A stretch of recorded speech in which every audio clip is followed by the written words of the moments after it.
You know that feeling, right? You make one totally planned purchase, and somehow it just sets off this avalanche of other spending you never saw coming. You buy one thing, and all of a sudden you need 5 more things just to make it work. It's so frustrating, and man, is it expensive.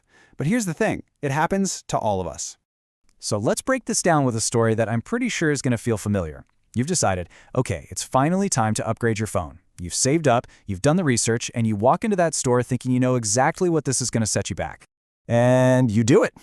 You drop $1,200 on the brand new iPhone. And you tell yourself, hey, it's a productivity tool. I need this for work. You know, the usual justification. And you walk out of there feeling pretty good about it, all efficient and on top of your game. But then you get to your car, and you look at this sleek, futuristic piece of tech in your hand, and suddenly your old, frayed charging cable just looks like, well, absolute garbage next to it. It just feels wrong. So what do? You turn right around, go back in, and buy the new MagSafe charger for another $40. Okay, so you get home, and the problem just keeps going. That cheap old plastic case from your last phone, it looks ridiculous on this new titanium body. It just doesn't fit. You need something that matches the quality, right? So bam, that's another $60 for the official leather case. And then it hits you, the final nail in the coffin. Your old headphones aren't even compatible. And look, to get that full, seamless experience that this whole new ecosystem is promising you, you really need the AirPods.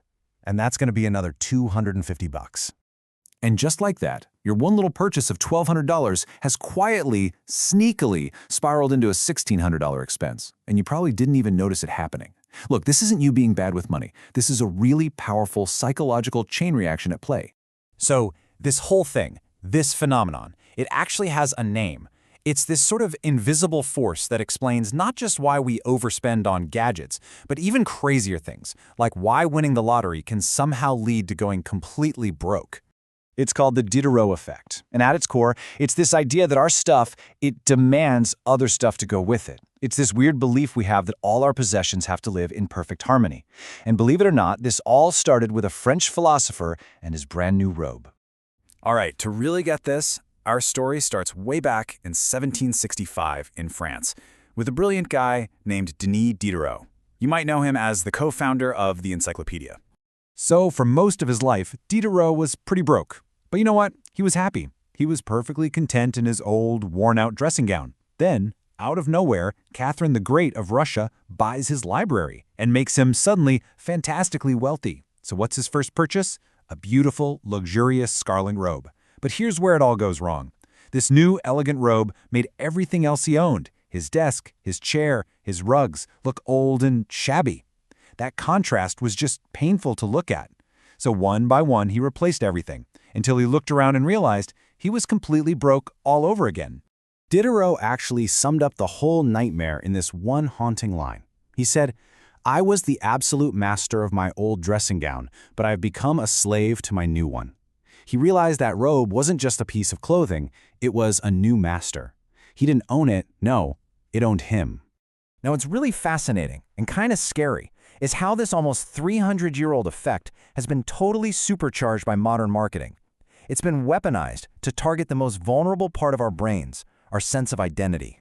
See, as humans, we have this deep psychological need for our life to tell a consistent story about who we are. So when you see yourself as a Honda Civic person, your world makes sense. It's consistent. But what happens if you buy a Porsche? You've just introduced a new, high-status anchor item into your life, and that item sets a completely new baseline. Suddenly, anything in your life that falls below that, your cheap sunglasses, your IKEA furniture, it creates this psychological tension. And you find yourself spending more and more money just to relieve that tension and make your story feel consistent again.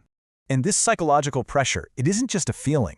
It has a very real and often disastrous financial cost that, let's be honest, most of us never even bother to calculate. Let's shift gears to a home renovation project to see exactly how this spirals.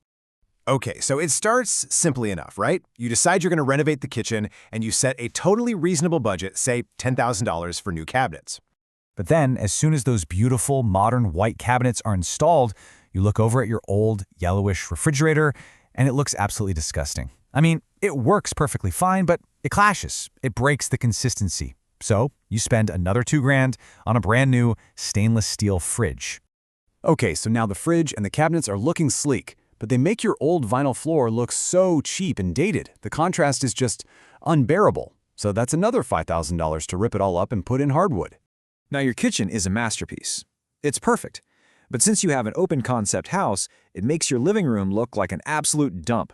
The renovation starts to leak into the next room, and before you even know what's happened, your initial $10,000 project has more than tripled in cost. And this example just brilliantly illustrates a really terrifying truth. That upgrade didn't just cost you money. It cost you your freedom. I mean, just like Diderot became scared of spilling ink on his new robe, you might stop letting your friends drink red wine on your new couch. You become less of a resident in your own home and more like the curator of a museum. So how do we fight back, right? How can we break a psychological pattern that's so deeply hardwired into our brains? Look, it's not about never buying nice things.